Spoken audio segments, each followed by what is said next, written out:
Yeah, you know, it's your boy.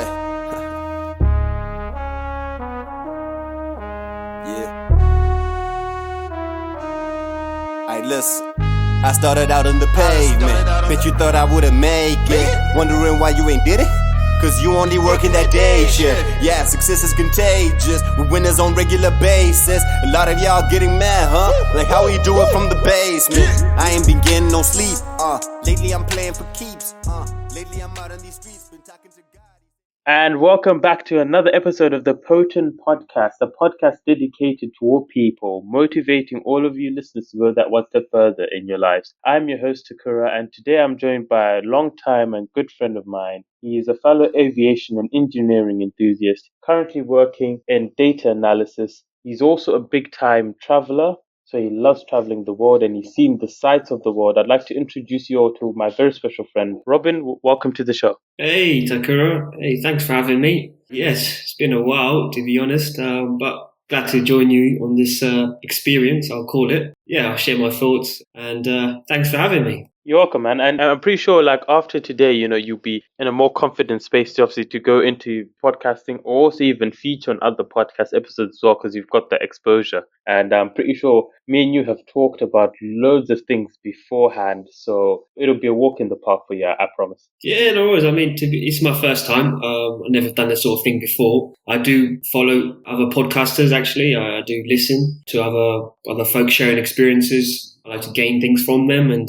obviously I know this kind of podcast you're producing here is similar kind of goal, is to just share experiences and motivate any listeners, or just, a good platform, I call it. And I think in such a time as well with this coronavirus situation, I think there's probably been a pickup, actually. I've noticed people online on the platforms pick up other sort of folks or people producing more content now, or because I know we're kind of in lockdown, and so like I said, glad to be here, glad to be part of the experience. Absolutely, bro. And I know for a fact that, today, from the listeners who listen to your episode, they're definitely going to take away some key points and some key advice and motivations from what you shared today. And, to comment on what the other, with what's going on in the world right now, and obviously it is tragic with the impact of what's happening with COVID. And you've also noted that, a lot more people are now venturing into digital content a lot more. As technology progresses, the pandemic has also accelerated people's the whole adoption, I would say, of technology is definitely accelerated from personal experience of where I'm currently working. And in general, if you see all the different social media platforms or businesses, it's just, if you're stuck at home, you've got internet connection,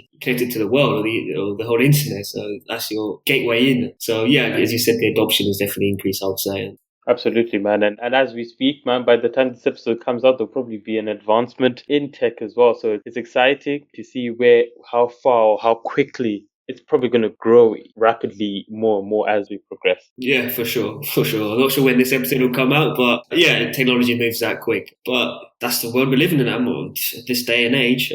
It's kind of all powered by this thing called the internet and technology, Absolutely, man. So, we'll jump straight into it. And, I'm pretty sure our listeners are curious because you've leaned into tech and a bit of it you've explained in where you're working now. But can you tell our listeners, a bit about yourself, where you're from, what you're currently doing, and what you get up to in your free time? Yeah, sure.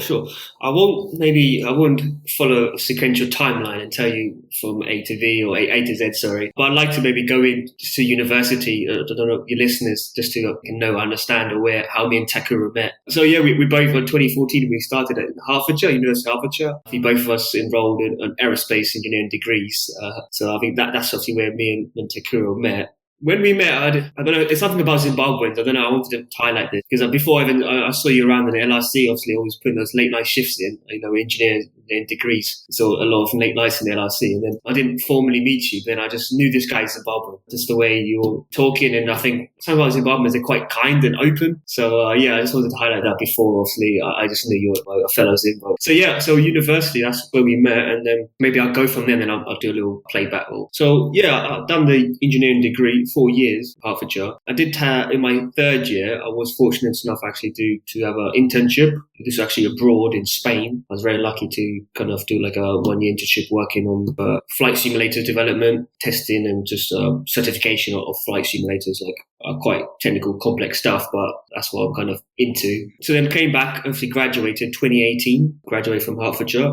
Happy with that. Great experience, met a lot of people. After university, so went to a slight different path. I didn't quite follow the engineering or aerospace industry or career. I work in technology now. I work in IT. Specifically, I'm a data analyst / data architecture. So yeah, you could say I think I didn't never thought of going into technology and IT. I know it didn't just kind of happen. I would say I've always been into technology. Obviously, I know aviation and flying was always a big thing for me since college, since school. But then, yeah, I just started thinking about data and just information and just how powerful it is. It just made sense to me, logical. It's just more and more things in the internet, businesses, using digital platform solutions, and it's all centered or powered by data. So I just got really interested and actually curious about it. So then, yeah, I applied for kind of a consultancy job, did some training, and then, so now nearly 2 years, I'm working for the same company. It's a consultancy, but I'm based in a different kind of car leasing company, doing data analysis, architecture. And yeah, it seemed to be a good bet, to be honest. I know, unfortunately, during this kind of coronavirus situation, the aviation industry actually took a big hit. So I know personally some of my colleagues or people from school that done engineering, their jobs are maybe unsecure right now. So in terms of me, it worked out very well. Obviously, number one, I'm interested in the industry, and I think going forward, as we discuss technology, are kind of my skills that I have quite valuable. So that's what I've been doing. But yeah, I'll probably play it back now, just before university. Just for the listeners, I actually was born in Zimbabwe, but I moved to the UK when I was 8.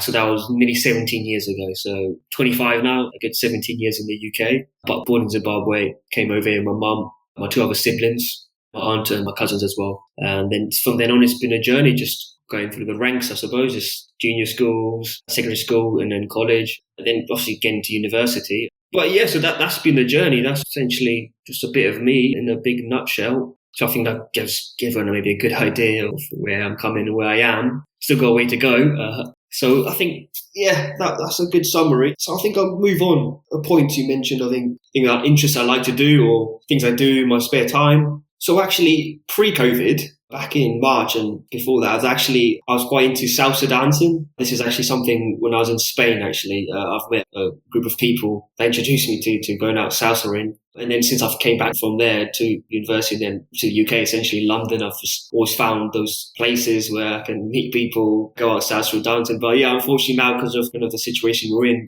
all these venues have stopped. Running essentially for now. So I haven't been doing that, unfortunately, as much as I'd like to since March.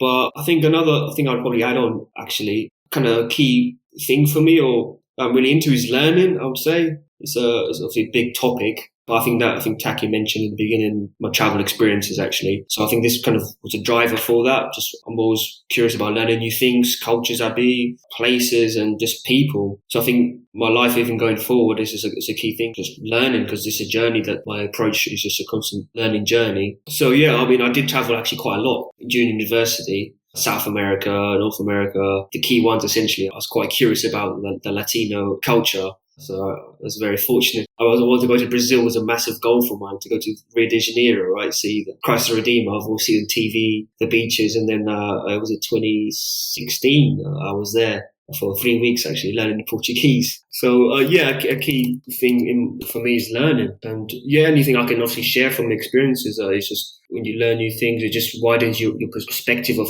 life, of people, what you're doing. And that's the journey I've been on, Tak. So I'm not sure you want to any specifics on that, but I would say, key thing for me is just a constant learning new things in any, not just work, personally.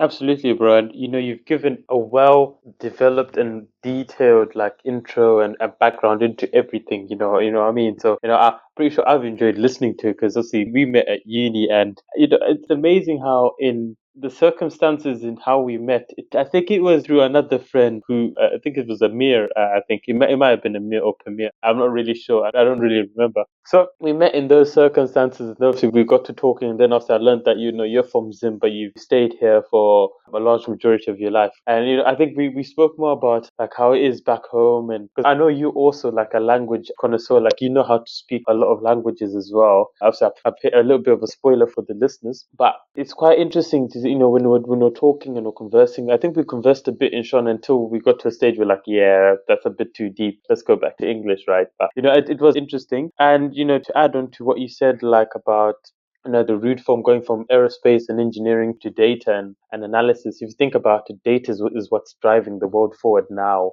And I'm pretty sure you've worked on this like in your workplace, like but business intelligence data and how important that is for businesses, like in terms of making decisions and stuff. So, you're in the right area because you're looking at how efficient and how useful the data is and making sure that's used to make the best decisions possible from a data perspective, which is, that's a key part in itself, man. You are part of the team of unsung heroes as well because, I don't know many of people who'd say like their focus is on the data side because a lot of people tend to want to keep all their work and stuff high level, whereas you get into the deep detail, which is, that's commendable. And it also shows that, those engineering skills we gained, you're putting them to effective use, you know what I'm saying? So that's really, really interesting. And I like how you also mentioned that you were an intern in Spain and you got into salsa. And, for me, if you can at some point, get me into that as well, because I need to make sure I stay active and, learn dance as well as like, learning languages. Because, when you said you love to learn,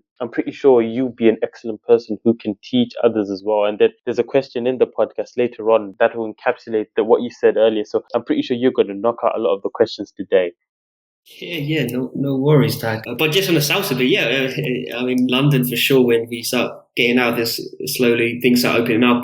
For sure, we should definitely hit it up. I know we've talked about it before, but no, let's definitely get that in the diary. Let's get that booked in whenever we can. Absolutely, bro. We will definitely. So on that, man, building on from your amazing intro, what would you say your passions are, right? And what do you love most about them?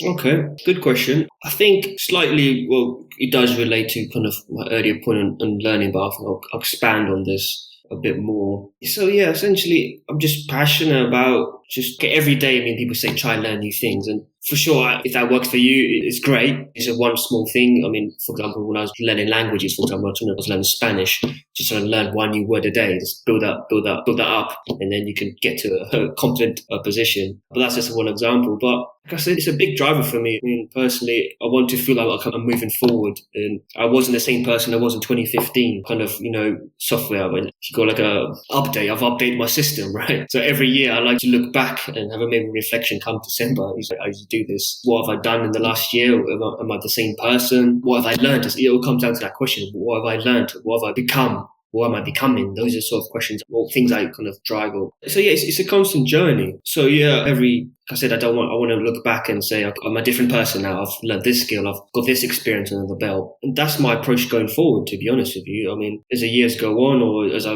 we live our lives, it's just, have I just experienced new things? I mean, life for me, I feel we all have different perceptions of life. Don't want to get too deep here. But for me, yeah, it's my experience, my life experience, not just what am I becoming. Obviously, I know I'm working in IT technology. Great, our role is this. I can move up to this. I can do that. But not just that, actually. For me, a big thing is the people I'm with, my close family and friends as well. Just experiences going forward. I'm going to get too ahead and maybe answer a few questions ahead. But for me, it's a big thing. I would say for me, it's just constant bettering myself. I look to just capture opportunities wherever that may be. If it's just new skill, going and speaking to people in different industries or walks of life, different cultures, just talking to them, and just that's a big thing for me as well. Just always kind of developing or expanding my perception and learnings. So that is, I would say, a big passion of mine. I mean, I could mention other things I do actively, this and that, which obviously I'm keen on as well. But I think big one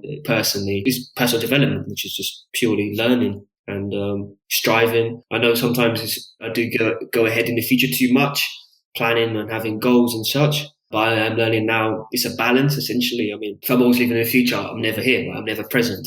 So I know some people, I don't know, they have a good balance. But yeah, for me, it's slightly off topic, but yeah, just balancing out. Obviously, now I'm here, experiencing what I can now, today, not constantly thinking about tomorrow and planning. Because I think going back to what you mentioned earlier, another trait of mine, I'm quite low level detailed. I'm a detailed person. So always constantly planning things. So yeah, trying to balance that out for sure. Enjoy the experience as it is now. Well, like I said, I'd like to come back in 1 year's time, in 2 years time, whatever, down the road, look back. Okay, that wasn't the same Robin as I was in 2020, 21. I'm a different Robin. I learned this, I had this experience. So that is a big thing in my life, I would say, to be honest. Yeah, and I think, you've got a solid basis to build from there as well, because as, constant rate of reflection and improvement, you're constantly picking up new things. So, I think from your in-depth intro, from you're saying born in Zimbabwe, then moved to the UK, you see, adapted yourself to the culture, went into engineering, then went into tech, then picked up salsa dancing, and then picked up languages. You see, you're always in a constant rate of improvement. I do like the tech reference you did in your answer as well, because you're like, at the end of the year, you go through an update. So a lot of people. Yeah, update 2.2 and 2.3. Just analogy I'm just using. Yeah. Yeah, and I think it's a brilliant one as well to use because it's catchy. Because I think a lot of the time we also update softwares on our devices, and it's something that can ease. Better features, and take that to yourself and what you're doing. Exactly, man. So we'll take that and we'll move on to the next question, bro. And this one obviously a bit of a personal question. Obviously, it gives you a chance to think. But sorry, Tak, before we go to the next question, I'll probably just highlight, obviously, this is all my experience, this is my journey, and obviously, this is obviously, like I said, the passions I have, but everyone is a different journey. So that's what I like to just highlight to the listeners. Obviously, I kind of scoped up or have my kind of goals or kind of where I want to go, or some, obviously, as you know, I'm sharing my experiences here, but when I meet people over time, it's like I like to say to them, obviously, when we're comparing things or finding out information about other people, but everyone has a different journey. So there's no right or wrong answer here. It's just kind of what you want, essentially. That's that biggest question. What do you want? And sometimes I have to look back and see, obviously, do I still want this? Or it's a simple question, but just ask yourself, what do you want in life? It's a deep question. It's just the way I am. It's what you want to do in life or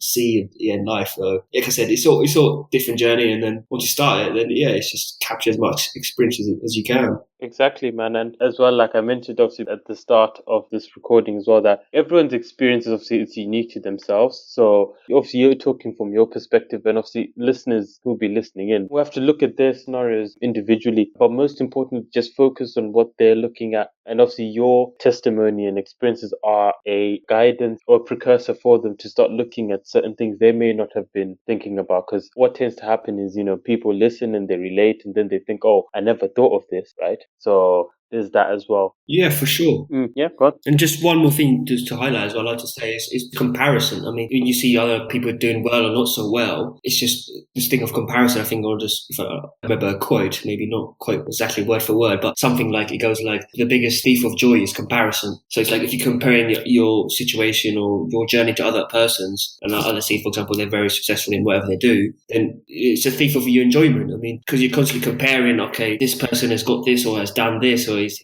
here in life and I'm not there yet, or something along the lines. But it comes down to comparison. And sometimes I speak to these deep conversations with my friends or family. It's just, don't compare yourself to anyone else, because you're all unique here. We all have our different journeys and experiences, right? So my journey, which I'm on, is completely different to you. So we can't compare. It's like there's no competition. The only competition is against yourself, right? To better yourself. When I was younger, I used to have that mistake, to be honest. I used to compare myself to other people doing well in certain parts of life. And I did become sometimes unhappy, not unhappy, frustrated, I think more. But I just come to tell myself, it's just, I'm only competing against myself. I have my own specific journey here. And if I just follow the process, which to keep up and patience, and then you get there. And that's it. So yeah, just comparison is a big one. If people just try to avoid that and just focus on themselves, I'll recommend, just from my perspective here. Exactly. And it's quite crucial as well, because also we're all running a different race. I think if you've ever seen his videos, you might have seen Demi on Instagram.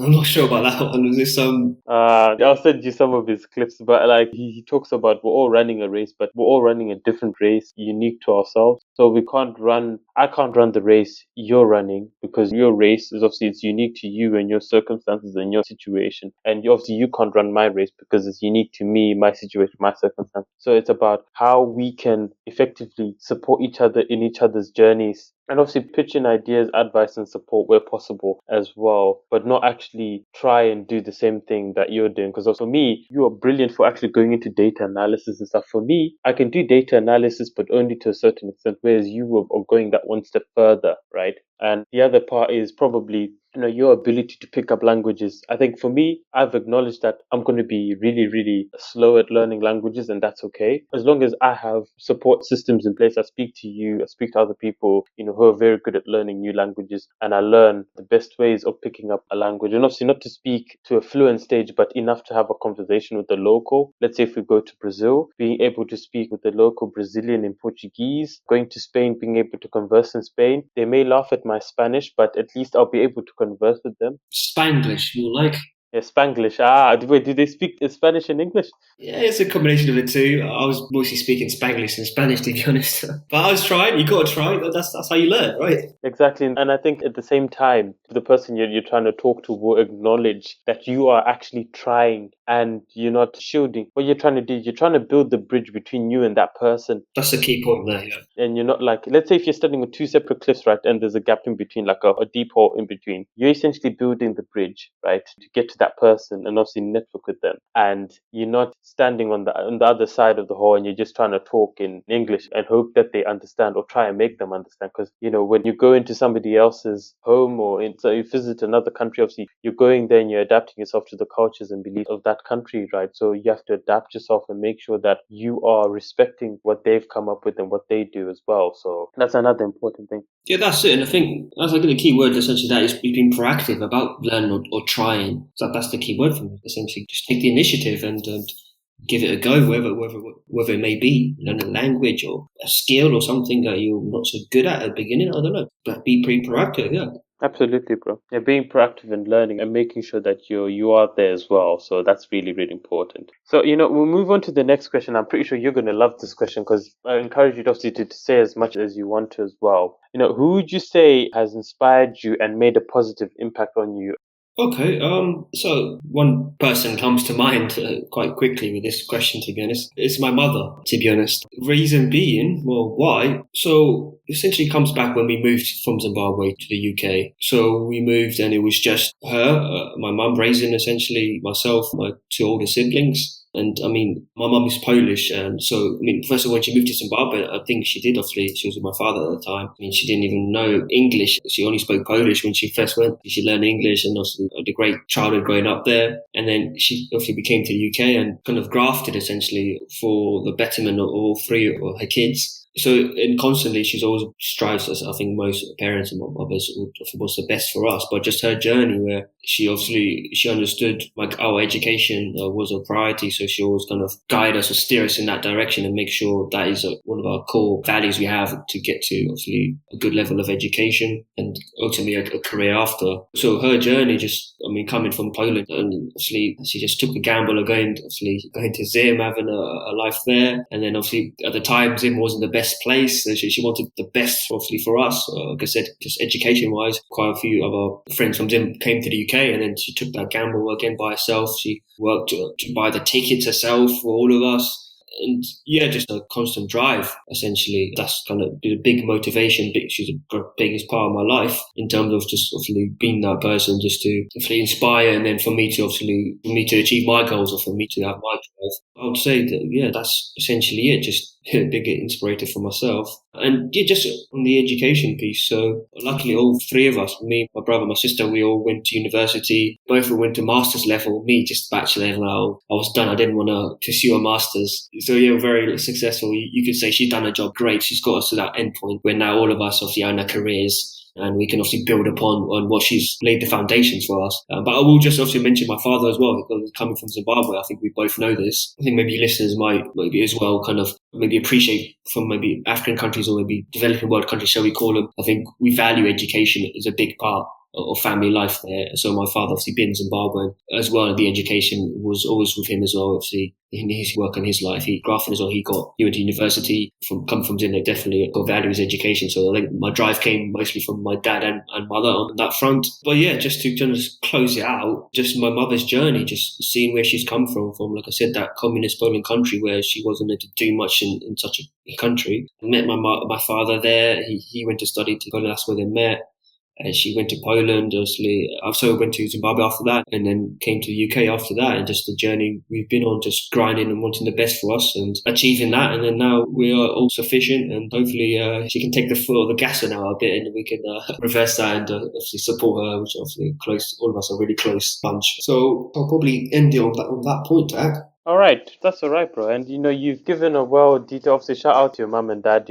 They've added into your life, obviously from different angles. But it's really, really inspiring how they've both had a significant impact and obviously a positive impact on you and your beliefs and how you view things and how you've taken on challenges and things going forward. Because I think that's really, really inspiring. Like, obviously, from your mom's perspective, going into something, obviously not thinking too much and obviously planning like carefully and cautiously, but, just taking a risk and going for it, man. That's really, really inspiring because obviously when you take risk, obviously there's high risk, high reward, and you learn a lot quicker and you learn a lot more and you gain a lot more value from that. So, obviously shout out to your mom and obviously shout out to your dad for giving you that knowledge, giving you that wisdom as well. And, to add, coming from Zim, the both of us, we've got a great appreciation for obviously the circumstances we're living in right now and a great appreciation from where we came from as well because, Zim, obviously, it's not in the best place right now. And obviously, we eventually bounce back. Me and you both know this. Oh, the Zimbabwean people, the tenacity they have, always put long-term optimistic about the situation. But I'd like to add, I mean, we raised the point actually, essentially summarizes my mum and why she's been a massive inspiration is whatever she's wanted in life, she gets it. She goes out and gets it. Like, she doesn't think maybe, sometimes we think too much or plan too much.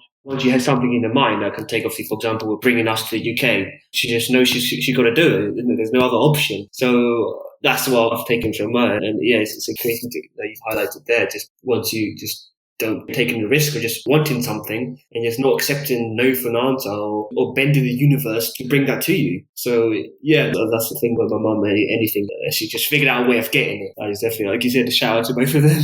Exactly, man. And it's very, very appreciative because obviously, growing up in the Miz, as a lot of people call it, like a lot of people who are overseas, call Zimbabwe, but growing up in the Miz, it was amazing. Like, the country was beautiful. And obviously, in unfortunate circumstances, things happened. And now that we're here, like, it's given us a greater appreciation for living there and then also coming here and living here. So we keep some of our traditions as well. Like, it's the only way we can do it, with barbecues and stuff like that. And, those are one of the favorites for me, man. But yeah. Yeah, that's it. Absolutely, man. And, we'll move on to the next question. I'm pretty sure this one will also like give you a bit of joy as well. But like the next question, obviously, what experience would you say you've gone through, right, that has shown you that positivity still exists in the world and in people? Okay. I think I touched on this a bit. Well, not touched on it, but I've mentioned it. I'll give an example of a hardship experience which I had. A little bittersweet, not too much hardship, but in some perspective it was. I think I mentioned earlier, I went to Spain for a year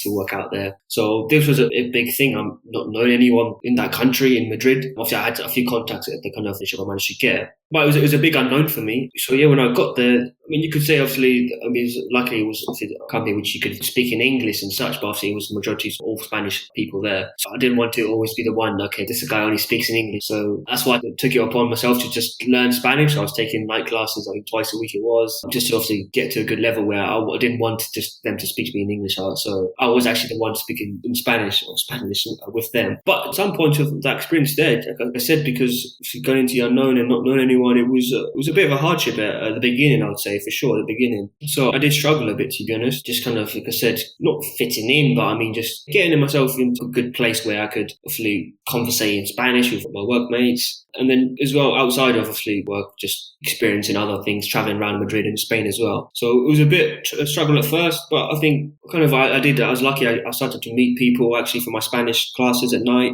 This is where actually I met the few people that actually got me into salsa. Because if you know, all of them obviously were Spanish people. If you love them, I mean, from France, a few folks from there, a few other European countries. But yeah, I mean, to kind of answer the question, yeah, I mean, when you just obviously, when you're kind of a bit timid at first or a bit kind of afraid to take the risk of, I don't know, just going out there and putting yourself out there essentially just to meet people, was a bit grim. But then, like I said, once I started getting this group of people together, learning Spanish and then the salsa, I was taking salsa classes with them. I guess you appreciate just not just the Spanish culture, but I mean, just the different cultures they're from and different people come together on a common thing that we both liked, which is salsa dancing, going out a few nights of the week. And yeah, that was a good laugh, to be honest. So I think just to give that a summary, yeah, just when you put yourself out there, proactive to meet people or do something new, I wasn't forced, but I wanted to learn the Spanish, and obviously I got into the salsa via that route. But yeah, then from then on, I had a great time. The first step was the hardest step. Just like I said, new country, not knowing anyone. It's like, okay, what do I do? Where do I go? Apart from obviously the work. And then, okay, just take the initiative. If I go out, learn Spanish and meet people. But like I said, the first step is always a hard point. Maybe in my experience, this example, it was maybe maybe other things in life or whatever it may be. It's just the first step of the unknown, I would say, essentially comes out to that, the unknown. If you take that first step, from there it's seamless. So then it just works out fine. I mean, you might have had a worry, okay, or what if I look like this, or myself look stupid, or there's constant things in your mind, right? Constant that person in your head that's talking to you every day, or you're with 24/7. But yeah, like I said, I grew a lot from this experience, actually, not just see what I learned on the job and on what I was doing technically, but as a person, I think I learned more as a person, I would say, about myself. Like I said, not just what I was doing, but just knowing I can take that risk by myself, as 20 as I was, go to a different country, a different language,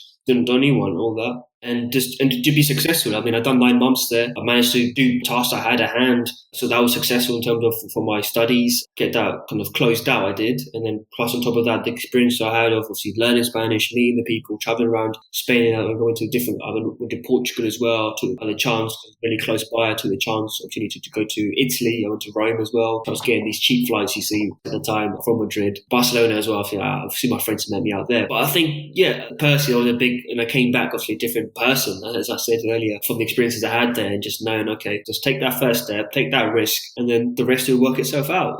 Just trust yourself, have faith in yourself. I think that's another big thing for me as well, having confidence in yourself that you can do this, whatever the challenges you face in life, or it's just believing in yourself. Obviously, yes, have some more of a plan, but sometimes that planning only goes so far. It's just taking that step, and then I said earlier on, the universe, if it's meant to be, obviously if it's meant to be, just make it be, essentially. It's up to you. No one else is, often I know you get support from family and friends, but obviously we are that person ahead 24/7. So we're the ones that can control decisions we make or actions we take. More or less, I'm a big believer of that. Just purely we can control our going forward, how you want things to play out. Just take that upon yourself and trusting yourself in the process. So I don't know if I diverted a bit from the original question, but yeah, a big thing I would say, obviously, from this experience, this challenge I had, the positive I had or the optimism I had was once you meet those kind of people from different backgrounds and they have different journeys themselves, and we all come together on a line on one thing. It's just a hobby of dancing at night time, whatever hobby it may be. So that was definitely a great positive experience, which came out of it from, obviously, like I mentioned at the beginning, was challenging. So yeah, I think that should hopefully give yourself, listeners, maybe a good overview of that experience. Absolutely, and I think the fact you've mentioned that one in particular, obviously, you've gone into detail about moving to a new country, not being 100% on knowing what is happening, and you've taken the time to obviously make sure that you've given yourself the time to obviously learn the language. You've met people, got involved with other activities as well that have helped you, get accustomed to the culture, get used to everything. That's also helped to a greater degree as well. So there's kudos to that, and obviously you've also knocked out the next question as well, which is on overcoming a challenge, and obviously you've outlined how brilliant stuff, man. And you've taken that into consideration and thought ahead, and you've knocked out the next question, which is quite useful because you've outlined obviously the challenge you faced with language, moving to a different country, and obviously overall you encompass that as a positive experience because you've learned and you've basically dropped your gems on how people can also take that experience as an example and use and apply that to say, okay, once you start taking risks and building yourself up, you learn a lot more and you can learn a lot quicker. So with that, bro, we'll move on to the next question, because I think, encompassing what you've said about the challenges you faced and with all the other things you've mentioned beforehand. And obviously, as we're working, through things and now through our tasks and through our goals, there are trials and tribulations, and some things never really work out in our favor. But now I'm interested and curious to hear from you what you think is the most valuable thing about failure. Okay. So I wanted to bring another quote, which I don't remember. Hopefully I can remember more or less what it means. At least I know what it means. But with failure, I mean, the quote goes something like, if you haven't tried something new, then obviously you won't fail. But I mean, it's like you've done nothing in life, or if you don't try anything new, right? If you expect failure when you try something new. So if someone doesn't like to fail, then essentially you're not trying anything new, and that goes back to the point of you're not learning or not broadening your experience or developing. That's my personal opinion. And failure is all part of that process. So yeah, I said I don't know the quote fully, but it's something along the lines of, if you don't try something new, then obviously then you won't fail, or the other way around. So I mean, from my experience, hopefully going back to learning, that it's all surrounded by, they're not massive failures, but small ones if the way you look at it. But the way I perceive failure is opportunity as well, to grow. So I'll try to give a different experience maybe, a different example here. Maybe for my studies, actually, I know education, as I said, was a big part of my growing up and such. But I wouldn't say I got top grades. I wasn't the person to get A stars and A stars. I was the person maybe to get a few B's, a few C's, and maybe one or so A here and there. So it wasn't, like I said, the top A student. But I think getting to university, obviously, to do the degree was obviously, I think, quite high caliber at the time to get in the right kind of results and the fundamental studies you needed to get prior to that. So actually, I did 3 years at college. Usually it does take 2. One of the years, let's just say I didn't do so great. So you could have taken that as a failure and I could have given up or getting that engineering degree. But I didn't let it stop me. I mean, I wasn't going to block my kind of desire to go and study engineering at a good university. So from that experience, I just kind of stuck with it. I mean, you could say just had that end goal in mind, which was also in this case to the engineering degree, and then just put in the work in terms of just the copious amount of hours reading books and such in the LRC for engineers or mathematicians, or I say in certain degrees and all degrees are different, but for me personally, I needed to put extra hours in because maybe I'm not the fastest of learners sometimes at some things, especially when it comes to just reading books and reading things. I mean, my mind works visually. I like to visualize things. That's what I learned from that, actually, just looking at diagrams.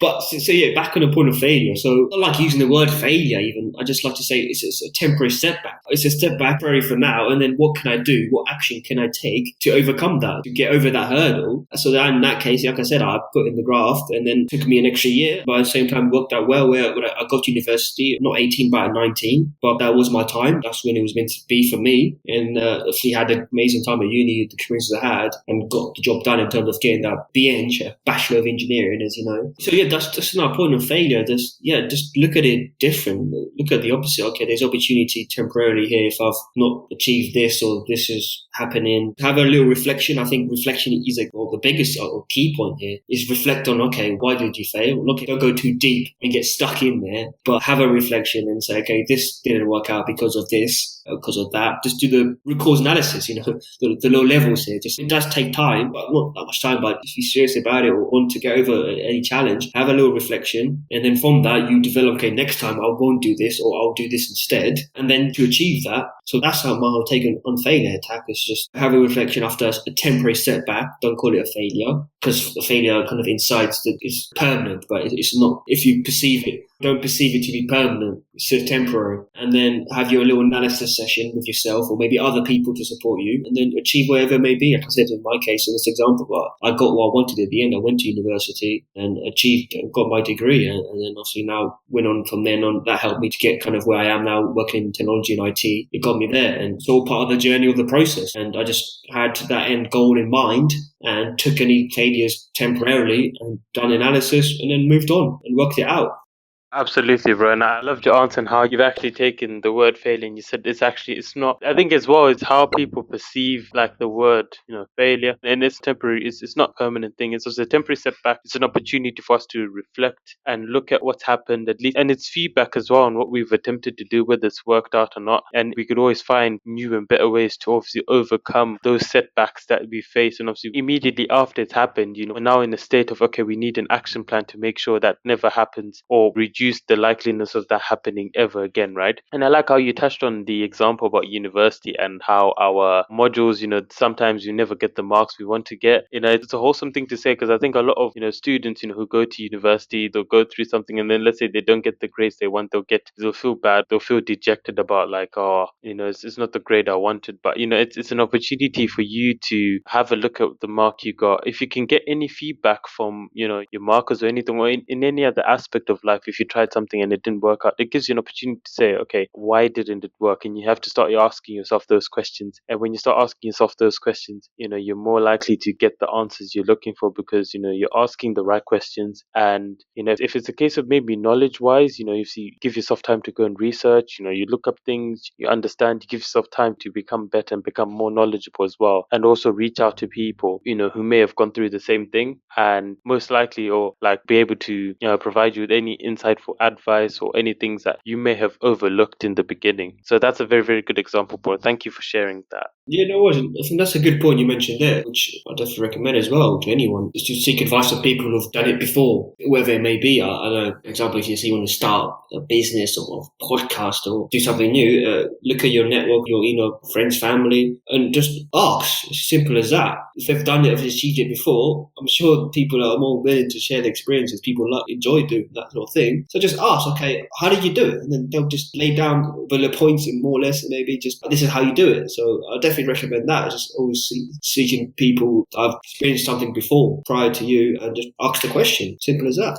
Exactly, bro. And I think in prime example on the podcasting piece, very good friend of mine from Egypt called Anas, he was running a podcast called Statelessness that I promoted on my profile for a bit, like when my episode came out. And for me, it gave me a good insight into what podcasting is, like what a good podcast looks like, what you need to think about, like from intros, outros, music, all those nitty gritty things. Like I was able to obviously reach out to him and ask him like what he did and how he made his thing better and stuff. And obviously he helped me a significant amount in setting up the P.O.T.N Podcast. So obviously shout out to Anas. Hope you're doing well out there in Egypt. So, he's really, really helped me set this up, yeah. That's a good point, because I was curious, or I wanted to ask you that question actually. How did you get into the podcast?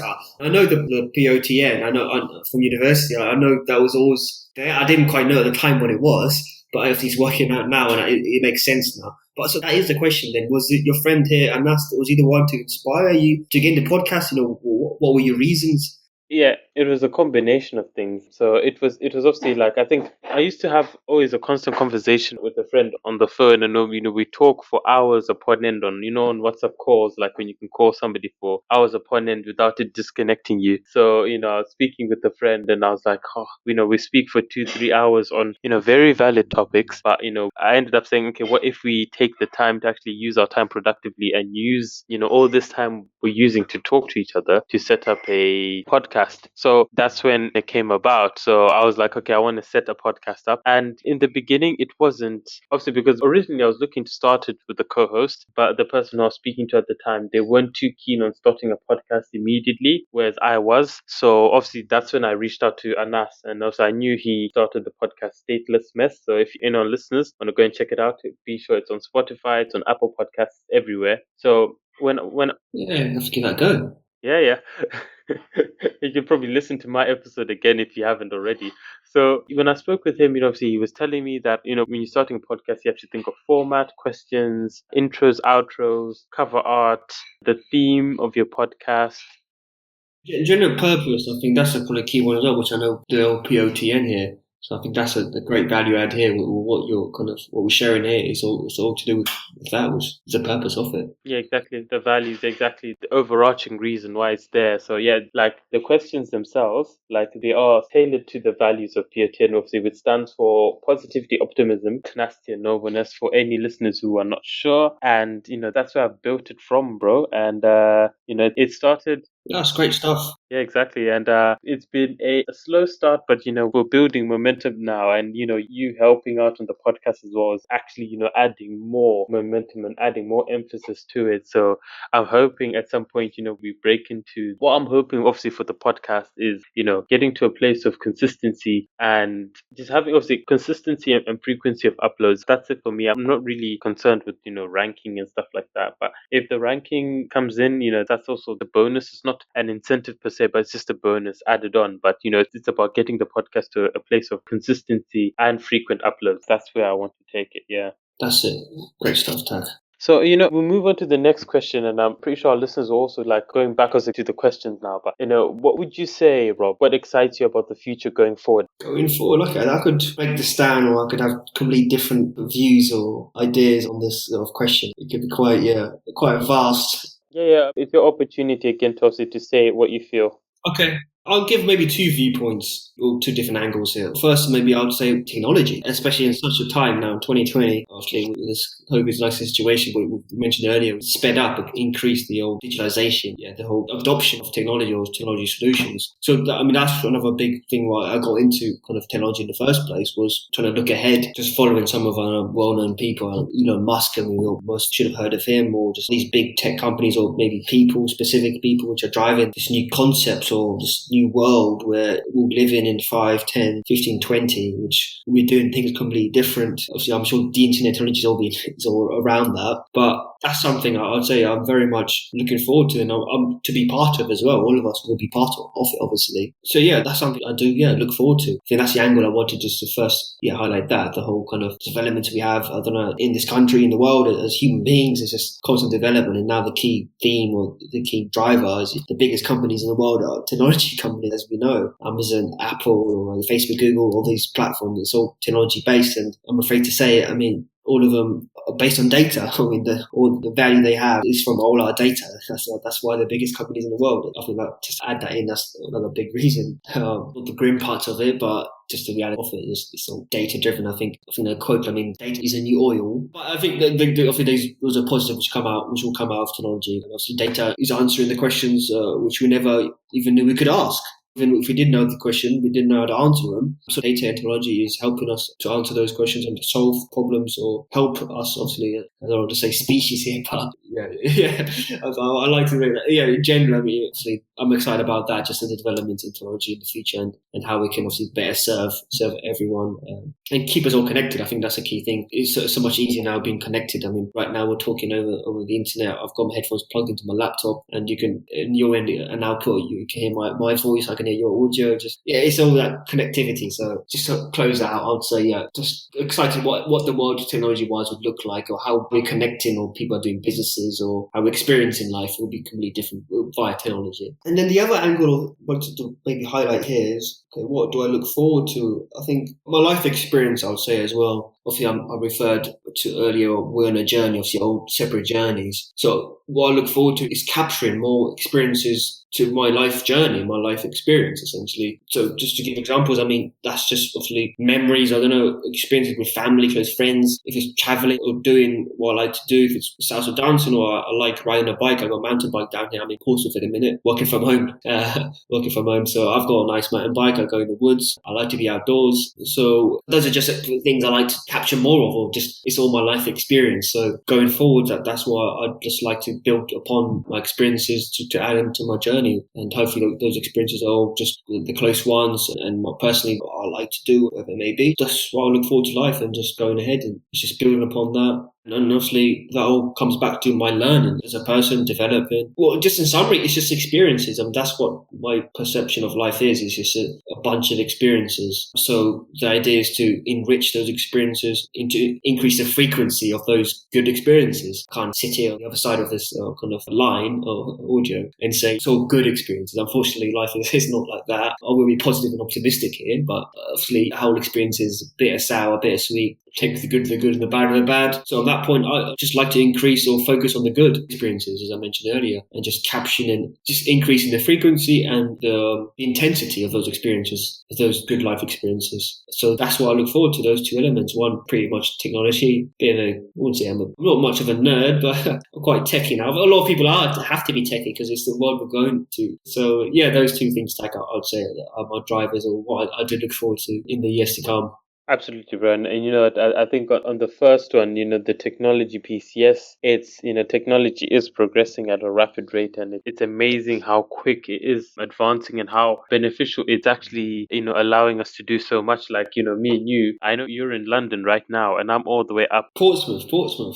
You're in Portsmouth. Sorry, apologies. So yeah, I was in London till June, and then I've come down Portsmouth. So I've been working from home since March. Ah, right. Lucky I have some family in Portsmouth, so the coast is here, outdoors on my bike. So yeah, I'm in Portsmouth town. Yeah, exactly. So, oh man, so you're in Portsmouth, I'm all the way up in Middlesbrough, and we're able to record, this podcast episode, man. So, that's a prime example of how technology it's enabling us to stay in touch and be able to do things. At some point, we'll probably do some video podcast episodes. So, if you are able to come back onto the show, man, I'll be happy to have you on. Looking forward to that.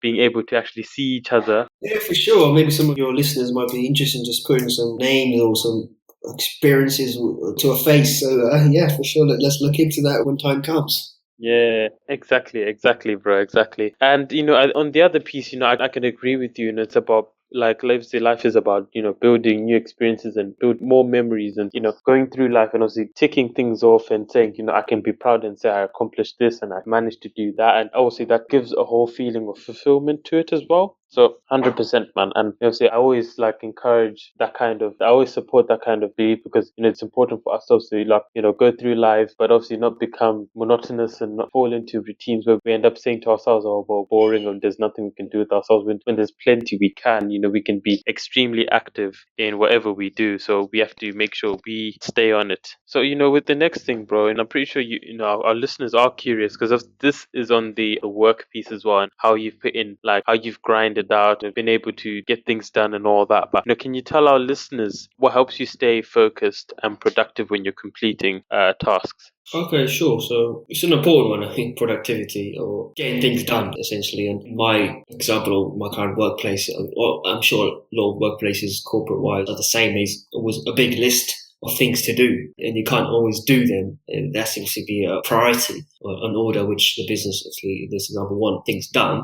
And then obviously that does fall onto individual tasks. So I think time management here relates to the question of being productive as well. Because sometimes it can seem like when you've got that massive to-do list and doesn't seem to be going down, it just seems to be increasing, that can make you unproductive.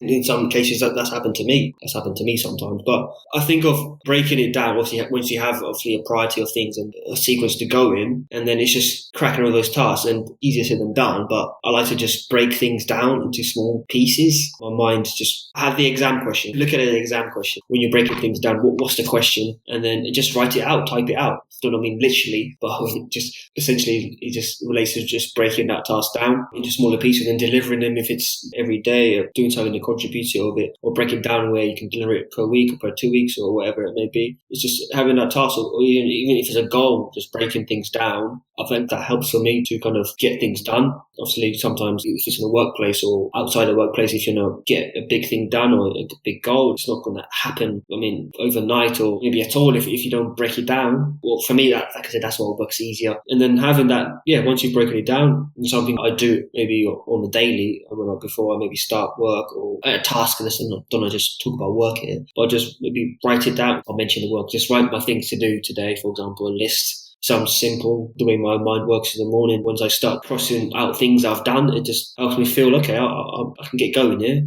I feel good. I feel good. I'm getting stuff done. So once you've broken those tasks, whatever they may be, into smaller pieces, and you start ticking them off, the way my brain works, not just brain, I think people maybe get motivated, or the way I work is just, I start feeling, okay, I've got that done, I can do the next thing, get that done. And then eventually I'll kind of end the day, at least I might not complete everything. But I think that increases my productivity, and obviously as long as I get the things done which are priority or deliverable by a certain week or day, obviously that's as long as those things get done. And I think having that bite-sized piece of work and having every day, essentially breaking it down per day, if you break it down per day, and then having that list per day, I'll do this, complete this per day, and then go forth by the end of the week, a task will be delivered and such. So personally, that helps my productivity, I'd say. This is obviously very related to work. But just to summarize that, or just close out, break a task down or goal down into smaller pieces, and then try every day do something, not contribute towards achieving that task or goal that you have. Just try to simplify as much as you can. And I think, me, just the way I like to just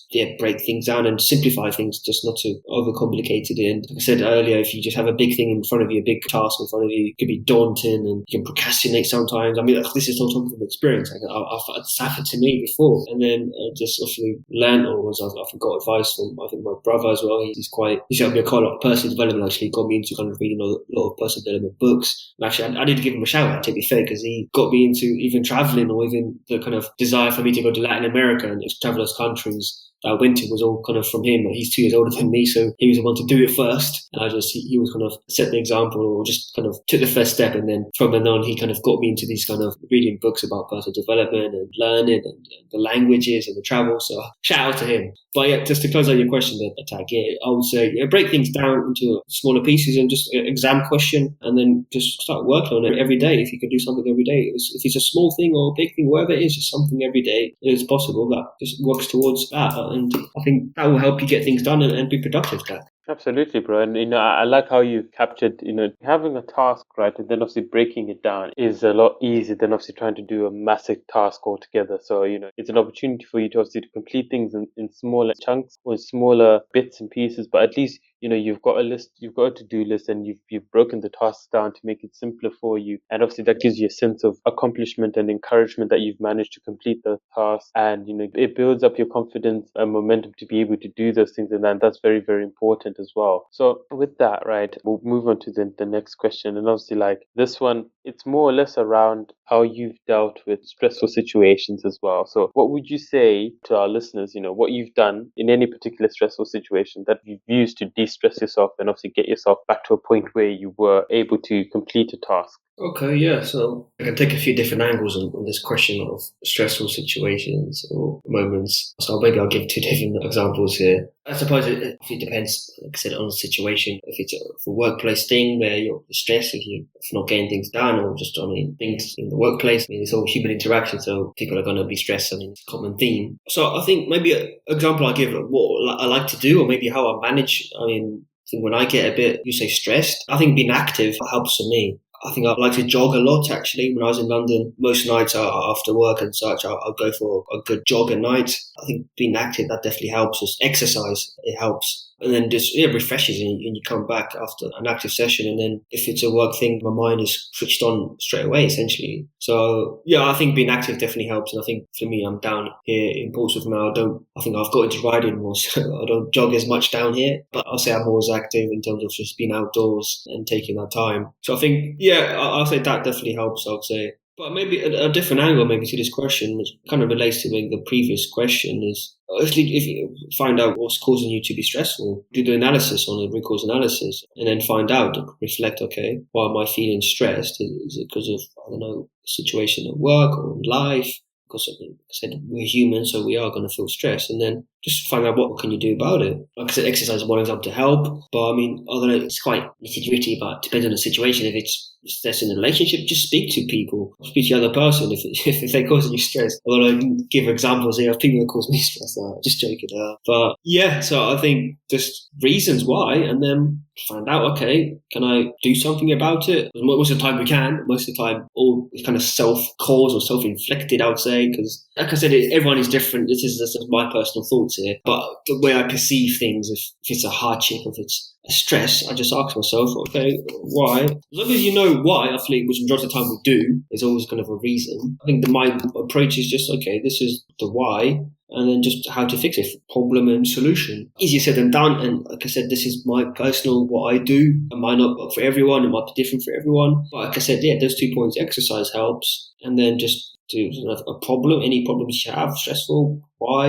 and then just the hows and the solutions to resolve them, because most of our problems are kind of self-caused, I would say. Well, it all comes down to perception, how you perceive things, and that's how I perceive things. Okay, I like to be just in control of my actions or what's in my mind or how I perceive it. And I perceive, if it's a stressful thing, just perceive, okay, it's a problem temporarily, and let me find a fix to it. That's just a logical approach here, Ted. Exactly, bro. And I've liked how you pretty much. I think exercise obviously it's a key thing. Like getting outside, changing your environment is essentially key to obviously distressing. Because obviously, if you know what's like causing you stress, and if you manage to get yourself out of that situation, take a break.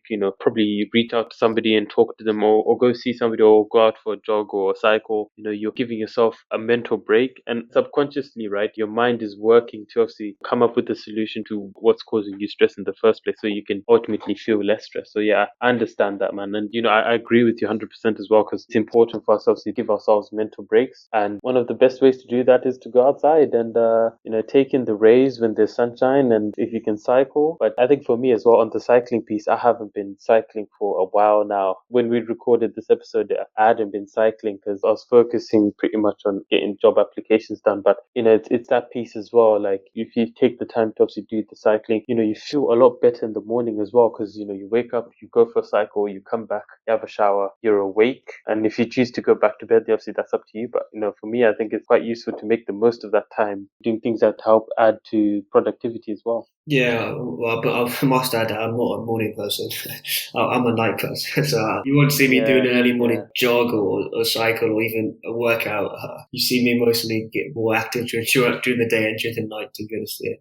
But yeah, like I said, that's my routine. So, but yeah, it's the same theme and point. Just get out there and you get active, wherever it may be. But I think, yeah, TAC as well, in this situation, we're in, unfortunate situation where a lot of people obviously are in lockdown or working from home, and people have families in the houses, and it can be a very stressful situation, what's kind of going on. So yeah, all of us have different maybe periods of time where that happens. So yeah, I'll definitely recommend exercise or any sort of activity, kind of leaving the house during this time. And Absolutely, bro. And it's important as well. So in situations where you actually me and you obviously are not professionals on the whole stressful thing. We're just obviously enlightening our listeners on what we can potentially do, like in situations that help us obviously de-stress and relax. So I mean, I'm pretty sure there's ways that you can also, can flip it on its side as well. If you're staying with family, you can engage in a family activity. Can play games, you can do things that are inclusive, and you can have a laugh together. Encourage better team chemistry, like amongst you and the people you stay with, and your family and stuff. Have people involved, because if you have the opportunity to share your joy with somebody else, then they can share their joy with somebody else, and it's a knock-on effect, and it's going to build a really, really positive environment and excitable environment to be in. So everything can be flipped. So we'll move on to the next question. I think this question obviously it's going to be a nice opportunity for you to reflect as well, Rob. But what would you say are your strongest qualities, right? And which one of these qualities would you like to teach somebody who would be interested in learning from you? Okay, let me have a few second think. But no, I do have something already in mind, or one in particular, which I think, listening back to this podcast, maybe sense it, or you could possibly guess it, what quality I might mention. And I think the person I am, I'm quite rational, I would say. I'm logical. It's just that my approach to things and into life is to be logical. So it's a quality which, I think I've developed, or maybe, I don't know, from my experiences of maybe doing the technical kind of studies, or maybe just growing up. I think I was always, question things, or always kind of ask why, if this is this, or ask why. So just the rational and logic. So I think it's a quality I take to my workplace, for example. And it does help me in my current career and analysis and such. So yeah, that's a quality. So I think it relates to kind of what I mentioned before, breaking things down and just going to the low level details and finding answers that way, and using data, and say that. But yeah, just my mindset. I take a logical approach. I like to break things down, work things out, or just, like I said, exam question, just have the question written out and then just type out the answer, or figure out the answer. So logically, I mean, to be honest, sometimes you can go the other way. Okay, I mean, some people are maybe not the other way around, but sometimes I can be too logical. So sometimes I'm getting too much detail, or sometimes it's better to keep it high level and maybe just not to be logical and maybe go with the flow, as you can say. But it's a quality I'd definitely like just to highlight by myself, and maybe some of the listeners can, just maybe not reflect, but maybe if there are any situations, they can maybe think, okay, what's the logical approach here? What's the question? What's the problem here? Okay, let's get together. Let's get the answer and the solution. So yeah, I think that's one of my biggest qualities, especially the workplace. I think hopefully my workplace can value that, what I do. I think the other thing I would probably mention, another quality of mine, I don't know how much it's relatable to what I just said, the previous one, but I think I'm quite perception, or if it's a quality per se, but kind of having a long-term view, or if it's a goal and just kind of perceiving it, or I don't know the right words to articulate it very well here. But my perception, is just if you want something and just trying to figure out how to get it and just make it happen to get it, has helped me what I've kind of achieved so far, and going ahead, just trying to perceive something into being. Don't want to get too deep here. But yeah, so I think just on that point of perception, because everything, I think everything you see is, it's obviously a perspective. Everything you hear is an opinion. So I like to, everyone has their own perspective and their own opinions. I'm not sure how it relates to maybe equality, I'd say, but I'd say having a different perspective, try to change the status quo. Maybe I'm trying to get at here. If things have always been done this way, if it's a workplace or in life, or things have questioned why, and just try to think differently, I suppose. It's my perception. I was trying to, I think related to here is kind of just outside the box, I suppose. I don't know how, like I said, if I'm articulate very well, but it's just that what came to mind was perception. I think it's a quality of mine. I see things differently, I would say. I think everyone sees things differently, but I suppose when it comes from what in the workplace, for example, or in your career, it's a good thing to ask questions, or to see, okay, if you're working with people and do things it's a company and a culture, or last few years things have been done this way, but think, can things be done differently? Just using your perception of a problem, I suppose. So yeah, I think I'll probably just close out those two. Yeah, so I think just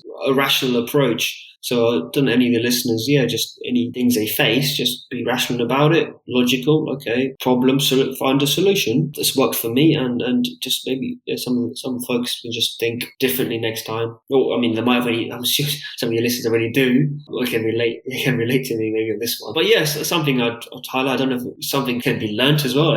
Most things can be learnt. It's all with experience, it's all comes from experience. Yeah, Tak, I'll leave you on that. I think, and as well, like, you've mentioned like two solid ones because, in the process, sometimes when we want to get things done, we want to go and do everything. We try and get something done, and obviously we don't go in. Obviously, and this isn't like for all things, but sometimes it works best to take things step by step. And when you tick off things that you wanted to do step by step, it helps you see the bigger picture because you're working towards the end goal. So you have to go through the stages to get that done. And also as well, because I think this on your second point, I think it's obviously because it's what has been embedded into us, like as engineers, even in how we just look at the way the world is right now. Like, is there a way, like from things that exist, is there a way to think better, simpler, more easily accessible? When we look at a system and we start to analyze, we start thinking, okay, what can we do to make it better, right? What can we do to make it simpler for people using it? And I think that's the overall intention of it, is we find ways of simplifying, making things easier, and obviously things that are less complex, we can make them significantly less complex, obviously,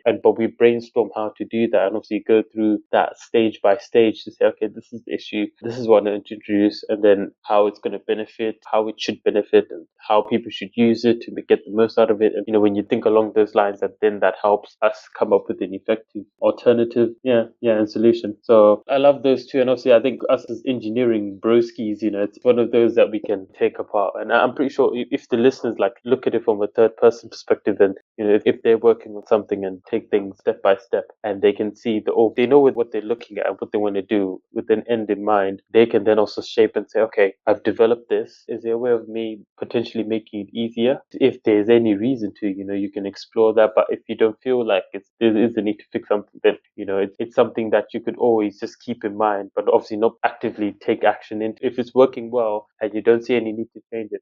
If it ain't broke, don't fix it. That simplifies things, yeah. Yeah. If it ain't broke, don't fix it.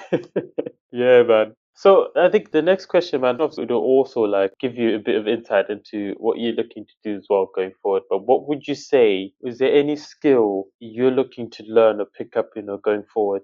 Let me think about that one. Okay, I think going forward, I think I need to improve on this skill, something I'm aware of. It's a bit of a goal of mine. Expanding my network of meeting more people in different environments, or not just focusing on my kind of technology industry, IT industry. I just like to I think it goes back to just experience. I mean, I can maybe give an example. I mean, public speaking is one of the things I want to work on. I'm lucky in my kind of workplace. There's a few opportunities for me, which I've always taken up just to speak to the IT team or present something. I've had some good feedback, but I still early days, I would say, of public speaking, or I think maybe this comes to potentially looking obviously in a leadership role or a senior role, right? Obviously it's kind of expected, and to kind of obviously step up to the plate, motivate people and such. So I think linking those two things of having an opportunity to network and then speak in front of people, and not just to present or talking about data analysis or IT and technology. So one thing I probably mentioned, actually, one thing I'm looking to do, because my brother started it first, or got into it first, is this kind of public speaking course he did. Toastmasters, so it's a massive like global thing, Toastmaster kind of club. So he was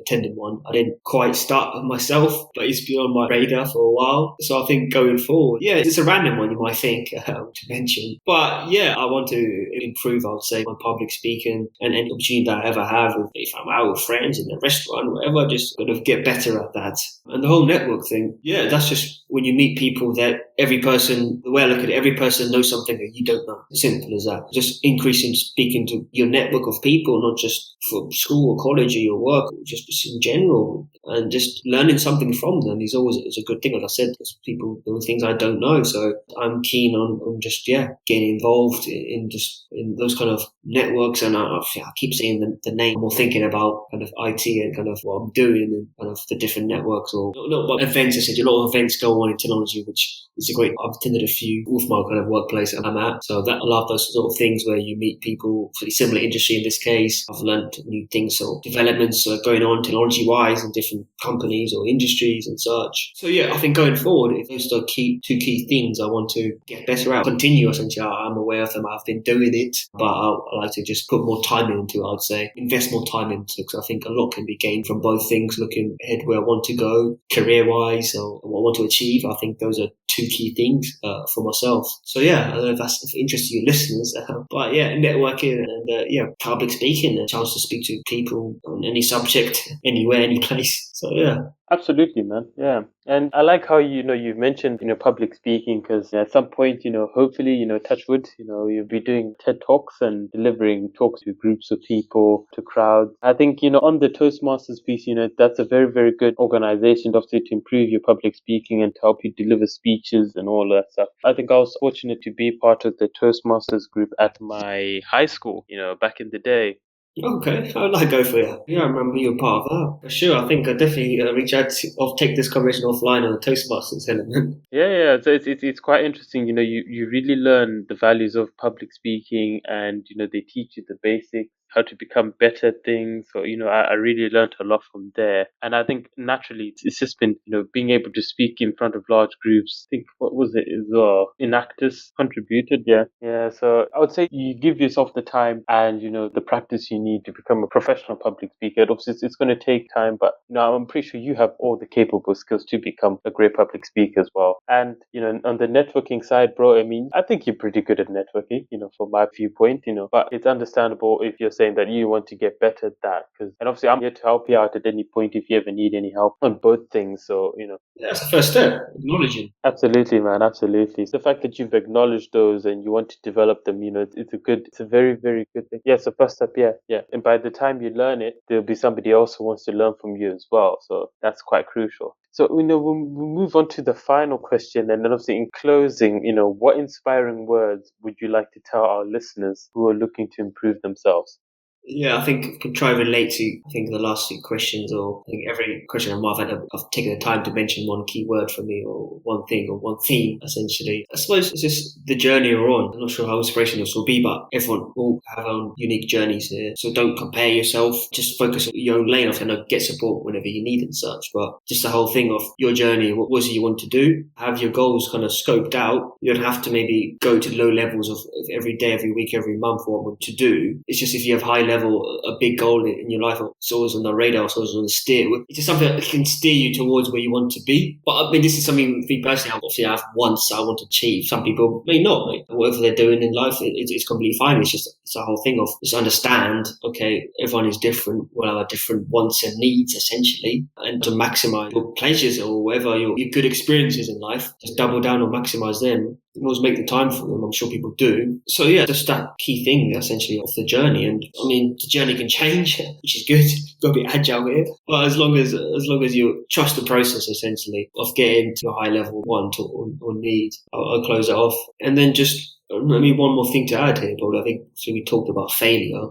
Just that on that topic. So just whatever it is that you're doing, it'd be very, very rare if you get it straight away to achieve it straight away. It's a process. It's a process of failure and then going from failure to finally to success. You had a few stories of successful people, athletes they may be, or any celebrities. I was into actually reading some biographies or just reading up against certain people which I found interesting, athletes mostly. And they always talk about the process they went through of failure to failure before they got to where they are, the pinnacle of their career, wherever it is, or if it's the best boxer or footballer or professional athlete there is, or the highest paid celebrity or actor, wherever it is. The common theme in terms of that didn't happen overnight.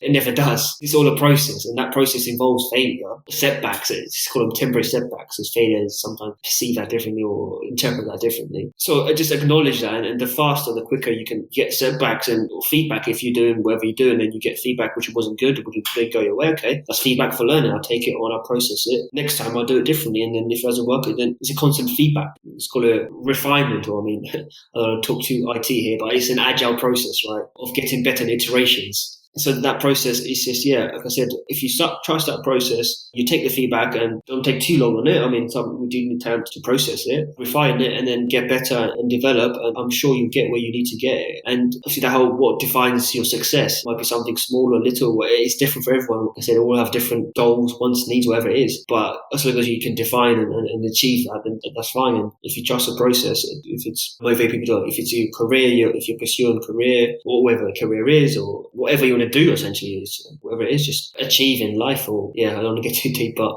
it's just trust the process. Expect failure and take it on as good feedback and get better. And I'm sure if you continue it, keep the same motivations. It's hard to at times, I'm sure. From talking from experience, you have those setbacks, they can take a toll. But if you just keep that motivation, keep that drive, trust the process, and you get your end goal. I'm sure of it. Absolutely, bro. And I like how you said, people, it's really, really important, we stay focused on what our goals are and where we're looking to get with what we want to do. That's also very, very important. And, we stick to our guns, and, it's important to just focus on what we're working on, and obviously reach out for support, advice and guidance, when we're in periods where we need it, and obviously when we need it most as well. And like on the piece about failure and it being like a temporary setback, taking that into your stride when you're completing things. Like obviously there's more than one way to get things done. So it's really, really important that, we make ourselves multi-dimensional and always thinking of the next best way of taking on something that you may have struggled to get across in the first place, but then you find other ways to get through and you manage to complete that task you're working on, and you feel so much more better. You feel so much more accomplished that you never gave up and you continued working on making sure that you were able to get that thing that you were working on completed. So that's really, really important. And thank you for sharing that, bro. Yeah, no, just one more thing to add. I think you touched on a bit there. It's just people might not have the answers straight away. Whatever you're going to do or figure out or achieve, you're not going to have all the answers straight away. So it goes back to the point of just take that first step. And if you continue on that journey, you'd figure out a way to get what you want. So don't let those not having answers put you off and keep you kind of idle for too long. And like I said, this is easier said than done. I mean, I'm just talking, it's easy for me to say this, but trust me, I know from personally, just taking that step is the hardest thing, as I mentioned before. And just constantly that person in your head talking to you, okay, I need to have this first, I need to know this first. But sometimes that only takes you so far, planning that out, scoping that out, just trusting yourself. That's the number one thing. Just, have faith in yourself and your capabilities. And just to add that point in there, Tag. Absolutely, man. And I agree. And, we're taking things into our stride and obviously making sure that we work on them periodically and at a pace we're comfortable with as well. So thank you for definitely sharing that. So, on that note, we have now reached the end of today's episode of the P.O.T.N Podcast. Thank you all for listening in and reaching the end of the show. I'd like to thank my guest and good brother, Robin, for coming on. Thank you, Robin, for joining me. No, cheers, Tak. It's a pleasure, and happy to share my experiences. I think that the P.O.T.N podcast and what you have behind it, what you're trying to achieve, and what it means for people is a great opportunity. So glad to be on it, and whether we want to do a video session, I'm more than happy to do that. Absolutely, Brian. And as I continue working on the podcast, definitely at some point in the future we will be introducing video to the podcast to add a bit more life to the podcast as well. It's interesting to listen to, but if you're watching it as well, it'll be quite exciting. So thank you for joining me again. Make sure you subscribe to the podcast on Apple, Spotify, Google Podcasts, and YouTube. Thank you all for listening. Till next time, be well and take care. It's your boy Zeke. Gotta get it. Hey, let me go off. Hey, listen. 24/7, still inside, shit is strange. You know I don't like to move around when I see changes, but for now, let the run continue, it's amazing. 2020, you gon' see what I bring to the table. K9 maybe, this is not a fable, this is real life, I can't talk no fairy tales, bro. Can't wait to show these labes what I made of. The solid gold, take the make, bro. They've been telling me I changed, now you want some new shit. Can't you see that new drip? Praying my solution, hope you get it too, bitch. Yeah, I'm coming for everybody, that's it, I lose, bitch. That's including you, yeah. The rest of y'all get with the movement. Can't you see I'm making moves and improvements? Location still remote, could be on the loose. You better check the news, I might have made a move. Yeah, listen, I can't be still inside, not getting practice. Still not doing damage, I can't take no chances. I ain't about that gram shit, I can't have too many people messing with the plan. Music by Zeke.